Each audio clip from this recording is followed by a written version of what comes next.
remember information that you read from a textbook. Now, and it's a lot easier than you might think.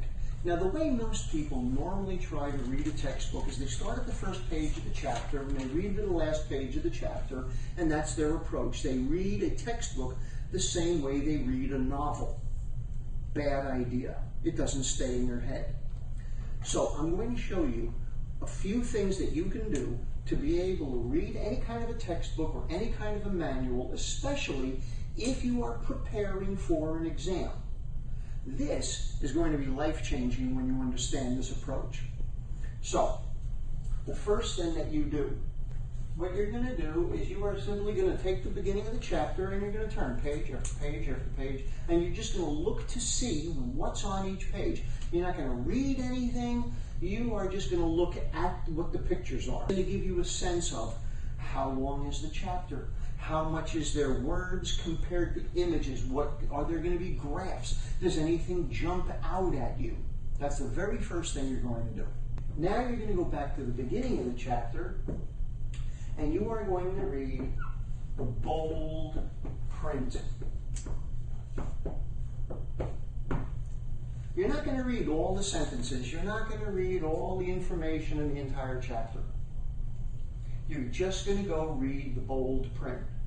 Who can tell me what is the information that's contained in the bold print?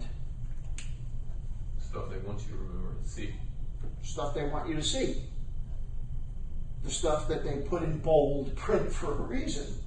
This is the titles. These are the subtitles. These are the topic headings. These are how they broke down the information within that chapter. In other words, they're going to break it down for you. So now you're kind of understanding how this stuff fits together. You're going to go through one more time before you read the chapter. You're going to read the first and last sentence in each paragraph. The first sentence of a paragraph is the introduction, is a quick overview. The first sentence of a paragraph gives you an indication as to what the rest of the paragraph is about.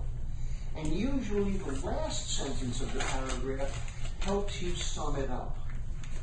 Right now, and I want to stress this, at this point you are not reading this for comprehension. You are reading this for exposure.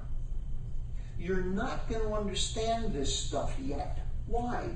Because you haven't been able to connect the dots.